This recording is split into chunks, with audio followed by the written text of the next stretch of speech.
दोस्तों जय हिंद। स्वागत है आपका ज्ञान की पिपासा चैनल पर। अगर आपने अभी तक चैनल को सब्सक्राइब नहीं किया है तो चैनल को कर लें सब्सक्राइब और बेल आइकन को प्रेस करें ताकि चैनल से संबंधित सभी तरह के अपडेट्स आपको मिलती रहे। दोस्तों आज के इस वीडियो में हम बात करेंगे भारतीय प्रधानमंत्री की फ्रांस यात्रा के बारे में, तथा हम इस बारे में भी बात करने का प्रयास करेंगे कि भारत के लिए फ्रांस तथा फ्रांस के लिए भारत क्यों महत्वपूर्ण है। तो आइए अपने वीडियो को शुरू करते हैं और आगे बढ़ते हैं। दोस्तों भारतीय प्रधानमंत्री मोदी जी 2 दिवसीय फ्रांस की यात्रा पर हैं। वे फ्रांस की राजधानी पेरिस में गुरुवार को ही शाम पहुंच गए थे। वहां पर फ्रांस की प्रधानमंत्री एलिजाबेथ बोर्न ने हवाई अड्डे पर उनका स्वागत किया। दोस्तों भारतीय प्रधानमंत्री नरेंद्र मोदी जी फ्रांस के राष्ट्रपति के निमंत्रण पर फ्रांस गए हैं। फ्रांस के राष्ट्रपति इमैनुअल मैक्रों ने उन्हें फ्रांस के नेशनल डे परेड में मुख्य अतिथि के तौर पर आमंत्रित किया है। और आपको बता दें कि प्रधानमंत्री वहां आज फ्रांस के इस नेशनल डे परेड में शामिल होंगे। इसके अलावा फ्रांस के साथ कई महत्वपूर्ण समझौते भी होंगे। अगर हम रक्षा से संबंधित समझौतों की बात करें तो बीते दिनों रक्षा मंत्री राजनाथ सिंह जी की अध्यक्षता में रक्षा खरीद परिषद की बैठक हुई थी।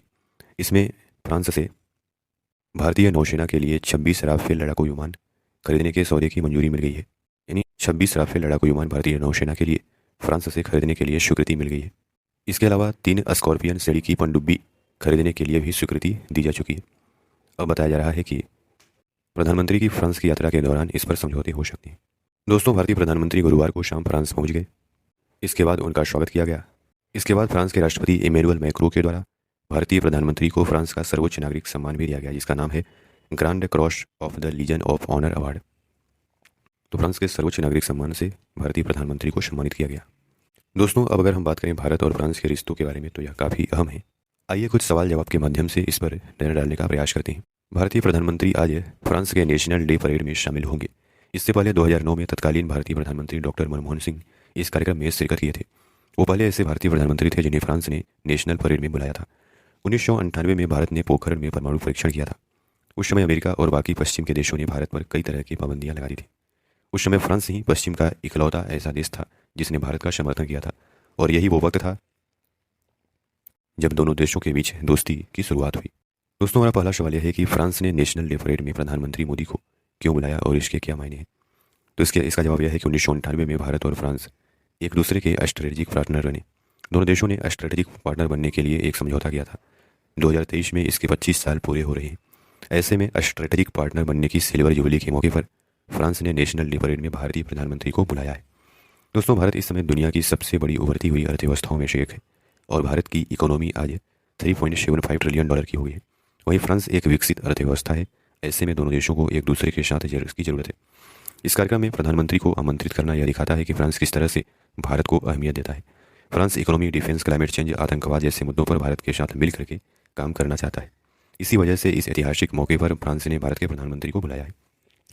दूसरा सवाल यह है कि क्या फ्रांस ने अपने फायदे के लिए नेशनल डे परेड में भारतीय प्रधानमंत्री को आमंत्रित किया है। तो इसका जवाब यह है कि निश्चित रूप से इसमें उसका स्वार्थ भी है इसके पीछे। बाकी पश्चिमी देशों की तरह फ्रांस ने भी अपने फायदे के लिए ही भारतीय प्रधानमंत्री को नेशनल डे परेड में बुलाया है। दोस्तों दुनिया भर में सैन्य खर्च पर नज़र रखने वाली एक जो संस्था है SIPRI, Stockholm International Peace and Research Institute, उसके अनुसार भारत जो है दुनिया का सबसे बड़ा हथियार आयातक देश है। वहीं फ्रांस दुनिया का तीसरा सबसे ज़्यादा हथियार बेचने वाला देश है। तो इस प्रकार क्रेता और विक्रेता का भी संबंध है। 2018 से 2022 के बीच भारत ने 30% हथियार फ्रांस से ही खरीदे थे। सालाना भारत और फ्रांस के बीच लगभग 97,000 करोड़ रुपए का ट्रेड है। इससे साफ है कि फ्रांस के लिए भारत एक बड़ा मार्केट है और यही वजह है कि भारत के साथ बेहतर संबंध बनाना उसकी अपनी मजबूरी भी है। तीसरा सवाल यह है कि फ्रांस और भारत किन मुद्दों पर एक दूसरे से सहयोग चाहते हैं। तो दोस्तों इसका जवाब यह है कि फ्रांस और भारत एक दूसरे से किसी एक मुद्दे पर सहयोग नहीं चाहते। दोनों के बीच सालों से दुनिया के अलग अलग इशूज को लेकर के अपनी साझेदारी रही है, जैसे कि यूएनएससी में बदलाव। फ्रांस जो है भारत को लिए यूएनएससी में अस्थायी सदस्यता का समर्थन करता है। संयुक्त राष्ट्र सुरक्षा परिषद यानी यूएनएससी में फ्रांस अस्थायी सदस्य है। भारत लंबे समय से इसमें सुधार की वकालत कर रहा है। भारत का मानना है कि यूनाइटेड नेशन के बनने के बाद से दुनिया काफ़ी बदल चुकी है। ऐसे में दुनिया को चलाने वाली संस्था में भी बदलाव जरूरी है। यूनाइटेड नेशन को चंद देशों के इशारे पर चलाना बंद करना चाहिए। फ्रांस भी भारत की इन मांगों का सपोर्ट करता है। वहीं दूसरी ओर यूएनएससी में भारत अस्थायी सदस्यता की मांग करता है। इसे लेकर के फ्रांस ने भारत का भी पक्ष लिया है। दूसरा मुद्दा है मल्टीपोलर दुनिया की चाहत। भारत की तरह फ्रांस भी यह चाहता है कि दुनिया में मल्टीपोलर वर्ल्ड बना रहे। इसका मतलब यह हुआ कि दोनों देश दुनिया के किसी एक देश का दबदबा दुनिया में कायम रखना नहीं चाहते। इसका ताज़ा उदाहरण जो है चाइना पर अमेरिका के खिलाफ फ्रांस का स्टैंड है। नाटो का मेंबर होने के बावजूद फ्रांस ने साफ कर दिया था कि वो चाइना पर अमेरिका के इशारों पर नहीं चलेगा। फ्रांस ताइवान के मामलों में भी अमेरिका की नीतियों का समर्थन नहीं करता है।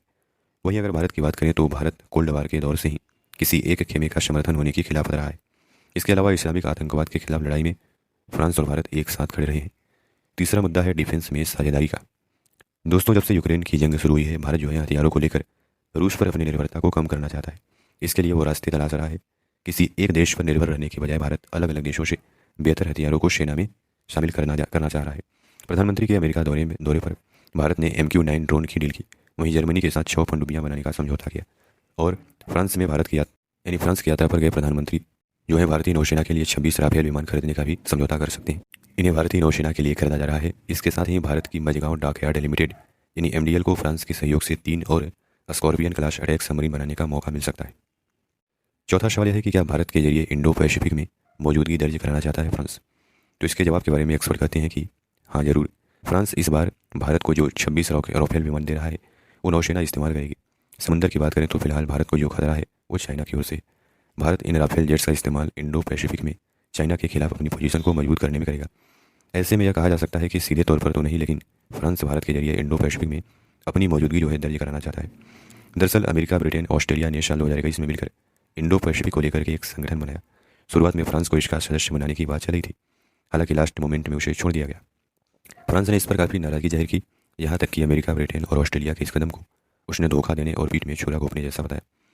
अगला सवाल यह है कि भारत को लेकर फ्रांस का स्टैंड दूसरे पश्चिमी देशों से अलग कैसे है। यानी फ्रांस के साथ भारत का मनमुटाव नहीं होता है, क्योंकि फ्रांस जो है भारत के आंतरिक मुद्दों पर टांग नहीं अड़ाता।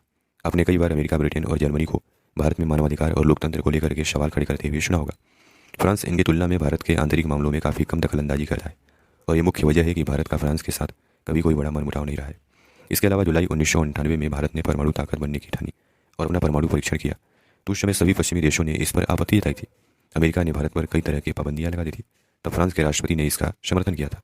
पश्चिमी देशों के उलट जाकर के फ्रांस ने भारत को न्यूक्लियर प्लांट सेटअप करने में मदद की। आपको यह जानकर के हैरानी होगी कि रूस के बाद फ्रांस इकलौता ऐसा देश है जिसने भारत की न्यूक्लियर कैपेबिलिटी को बढ़ाने में मदद की है। इस प्लांट को लेकर के दोनों देशों के बीच बातचीत अभी भी जारी है। महाराष्ट्र के जैतपुर में लगा परमाणु प्लांट फ्रांस की मदद से ही मुमकिन हो पाया है। अगला सवाल यह है कि भारत और फ्रांस किन मुद्दों पर एक साथ नहीं है। तो इसके बारे में कहा जाता है कि भारत और फ्रांस के बीच जिन मुद्दों को लेकर के मतभेद है वो ज़्यादातर टैरिफ से जुड़े हुए हैं। फ्रांस जो है यूरोपीय यूनियन का मेंबर है। ऐसे में दोनों देशों के बीच ट्रेड को लेकर के होने वाली डील यूरोपीय यूनियन की निगरानी से होकर के गुजरती है। यूरोपीय यूनियन भारत से कार, वाइन, स्कॉच, शैंपेन और एग्रीकल्चर प्रोडक्ट पर इंपोर्ट ड्यूटी को कम करने की मांग कर चुका है। इसके अलावा वीज़ा, पेटेंट को लेकर भी दोनों के बीच मतभेद है, जिसके चलते यूरोपीय यूनियन के साथ Bharat free trade agreement sign नहीं कर पाया है। तो दोस्तों, इस प्रकार भारत और फ्रांस की दोस्ती जो है काफ़ी महत्वपूर्ण है। भारत के लिए फ्रांस भी जरूरी है और फ्रांस के लिए भारत भी आवश्यक है। तो आशा करते